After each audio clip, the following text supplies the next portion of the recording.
Vamos explicar detalhes sobre Vasco e Kaique, que parece que há um encontro. Vamos falar também sobre o Bill, que o negócio nega que o Vasco tenha procurado pelo jogador. E também o futebol feminino que estreia sem cessar na próxima terça. Não hoje, a outra terça-feira, pelo A3 do Campeonato Brasileiro. Mas pode estar treinando intensivamente e pode ficar no banco de reservas na partida de domingo contra o Grêmio. Tudo isso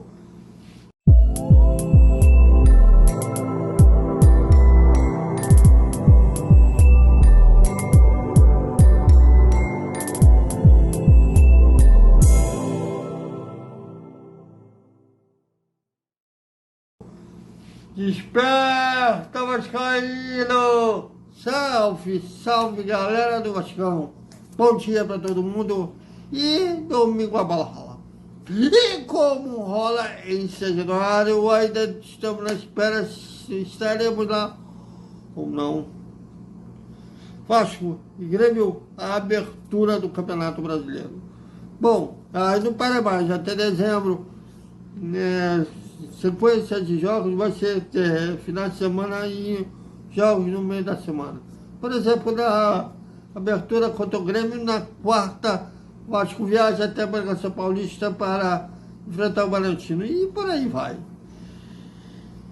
E ainda estamos na janela doméstica, que fecha no próximo dia 19. Faltam poucos dias e nada do Vasco se reforçar. Aliás, o Vasco não traz reforços, ainda não tem um diretor de futebol, não tem um diretor comercial, que o Lúcio Barbosa está comandando tudo. Olha, a Associação Gera Amazônia, e assim, uma pessoa comandando todos os departamentos. Está sendo tão zona quanto a Associação Nacional. Bom, cada um com a sua opinião. Bom, e eu falei com o staff do jogador e também dos representantes do atleta. O que está acontecendo é o seguinte: antes das finais do Campeonato Gaúcho, o Vasco conversou com o representante do atleta e fez uma proposta verbal. Mas claro, no futebol, fazer acordos verbais, como o Eurico Miranda gostava, né, de no olho, hoje não funciona mais, tem que ter a proposta formal, ou seja, aqueles com papel timbrado, que a gente leva o atual clube do atleta e eles negociam se o clube não gostar da proposta, fazer uma contraproposta ou negar, né? Mas tem que ter essa proposta formal. E o Vasco ficou de fazer. Isso desde sexta passada, ou seja, na véspera da final do Campeonato Gaúcho. E o Vasco não fez até o momento. Não se sabe se o Vasco desistiu do jogador. Talvez o Ramon viu a final do Campeonato Gaúcho e não gostou da atuação do Kaique. Ou se eles acharam um jogador mais interessante, não se sabe sobre isso. Acho que simplesmente, segundo a staff do jogador, o Vasco não procura mais. E nisso o São Paulo está se interessando, já que o atual treinador do seu tricolor paulista, o Thiago, gosta do atleta. Não será surpresa se ele acabar fechando com o São Paulo. E o Vasco, dos três, um já era impossível, o outro fechou com o Fortaleza, perder também mais. Alô, Lúcio Barbosa? Eu acho que até deveria fazer uma coletiva para dar também a versão do Vasco. E, segundo os colegas da torcida vascaína, um abraço ao Deco da Colina, ao Léo e o Fabinho, que o presidente do Nova Iguaçu, Jânio Moraes, disse que o Vasco não procurou o clube pelo meia mil, que até porque ele pertence ao futebol ucraniano, seria uma transferência internacional, que está fechada a janela internacional. Que legalmente o Vasco só poderia contratar o Bill, nesse caso, na janela do meio do ano. Que até o Vasco fez uma proposta de renovação, já que o contrato com o Bill vai até junho, até abril, desculpe, e até agora os ucranianos não responderam.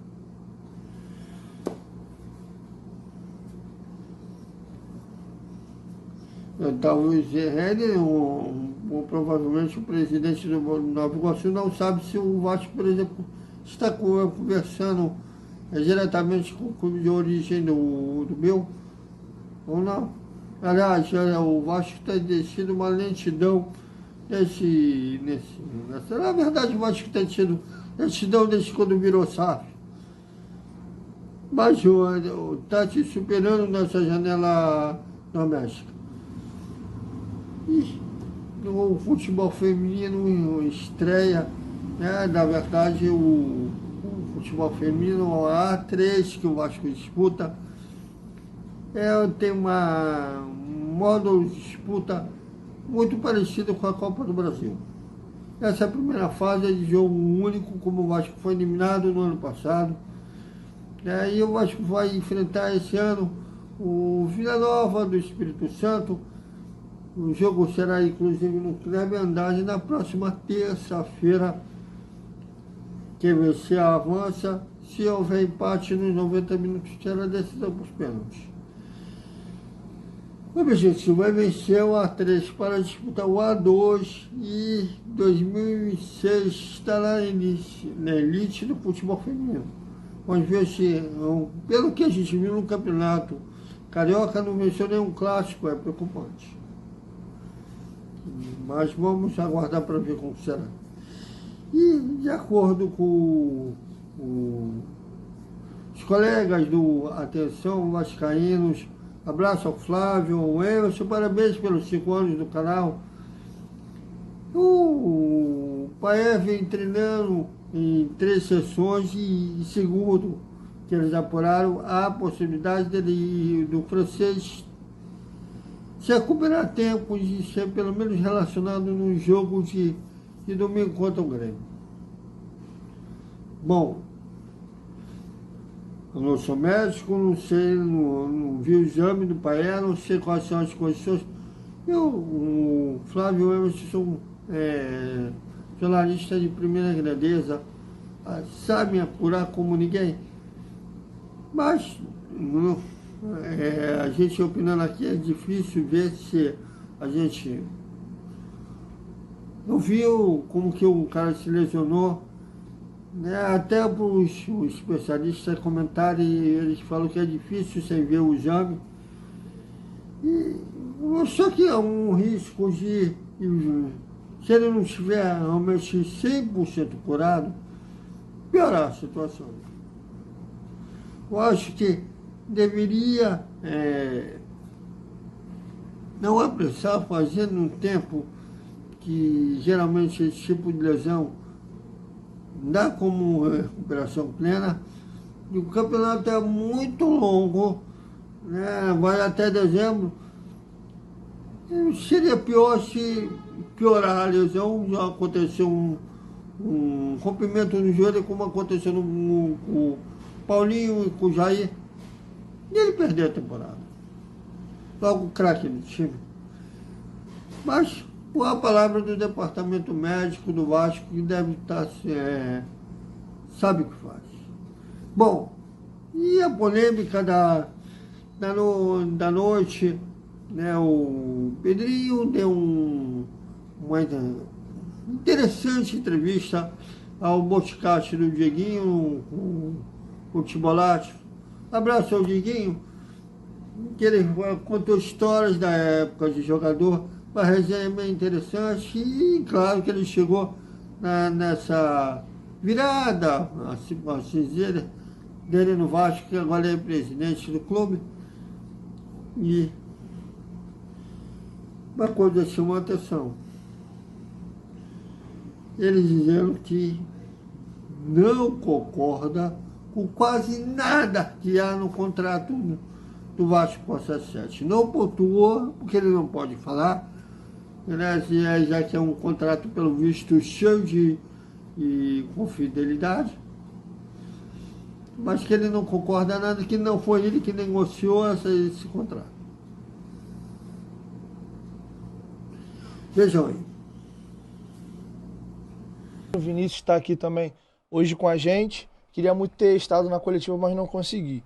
Mas assisti aquela coletiva 2 vezes, inclusive peguei o trecho do Não Posso Falar, que o GE contou 9 vezes. Eu peguei os momentos que você, enfim, argumentou que não podia falar. A minha leitura, Pedro, e aí não sei até que ponto você pode dizer ou não, na brincadeira do Não Posso Falar, mas a minha leitura daquela coletiva, se eu tiver errado, você tem todo o direito de me desmentir, me passou a impressão de que aquela coletiva foi mais para expor como é que anda a relação hoje do associativo para com a 777 do que para explicar muita coisa. Essa é a minha leitura, porque os assuntos específicos que o torcedor tem vontade de saber, que é justamente sobre o contrato, e eu nem vou te perguntar disso, porque não sou bobo de ficar te perguntando sobre o que você não pode falar, né? Então, enfim, tem neurônio aqui.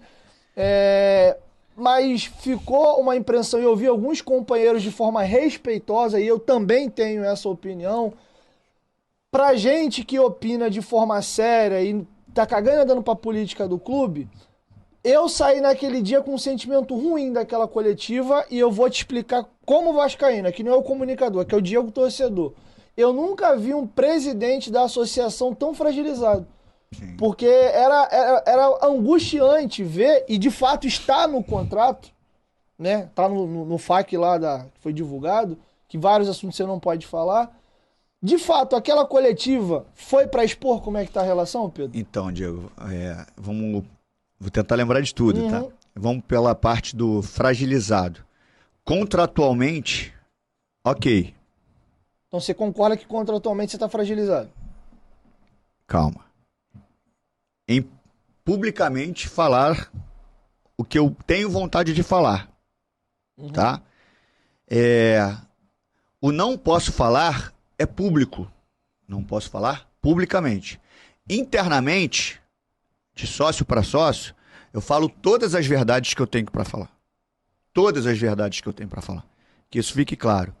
Essa rigidez e essa dureza que as pessoas me cobram aqui publicamente, internamente, no trato de sócio para sócio, em busca de um Vasco melhor, que é para isso que eu trabalho, eu tenho zero vaidade de ter a última palavra, e nunca foi a minha intenção, desde o momento que eu sei que eu tenho 30% e sei que sou minoritário, e o contrato, que não foi feito por mim, foi feito pela gestão passada, que eu não concordo com quase nada do que foi feito desse contrato, que fique muito claro isso, que não fui eu que fiz, né? Mas entrei sabendo,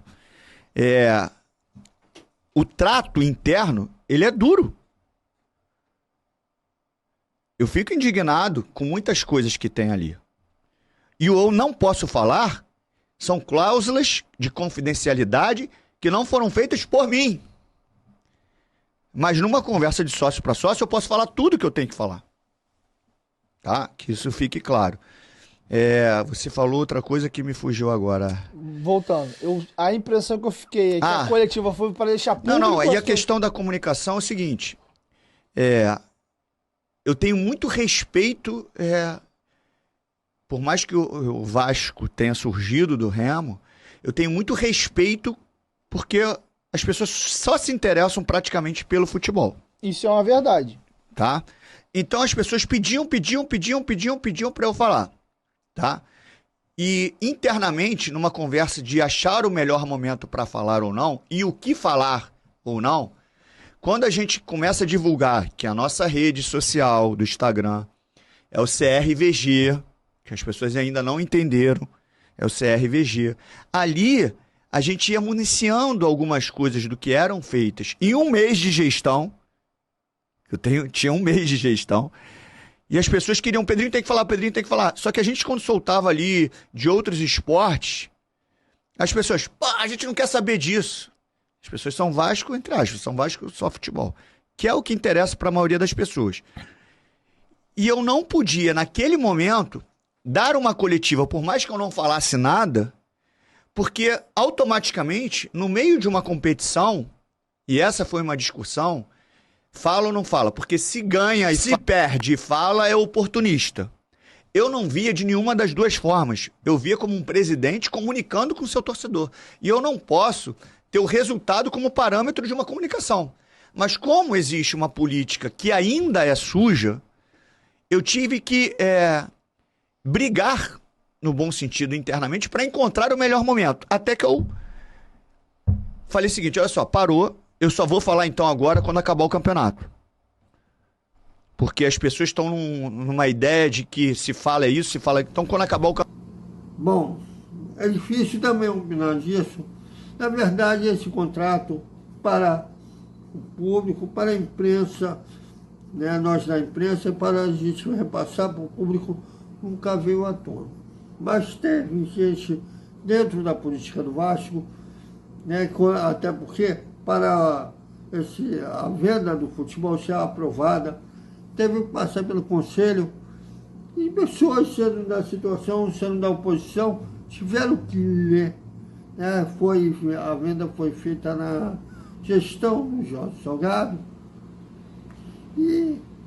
mas nunca veio para nós, na imprensa, e consequentemente para o público, esse contrato.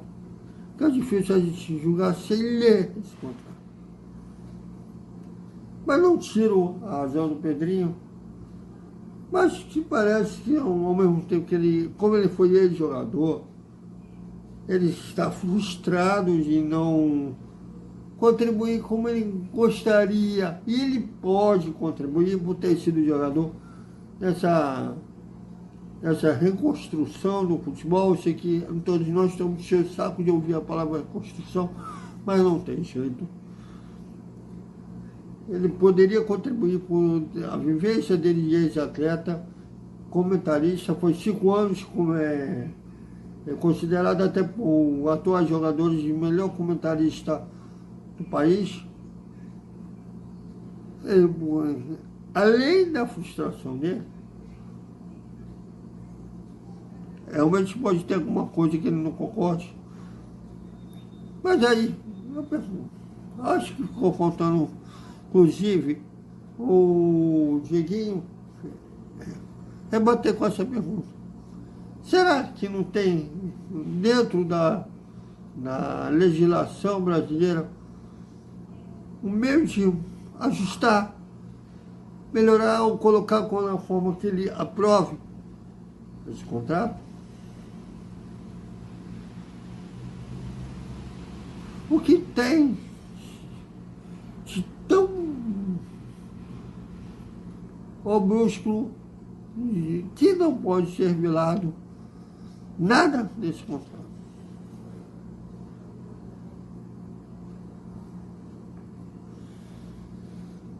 Fica as perguntas aí. Se um dia, espero que um dia, seja o pessoal da SAF, seja a associação, seja os dois juntos, se acertando, é feliz. Então, é isso, galera. Até o nosso boa noite com resumo da quarta-feira do Vasco. Até mais.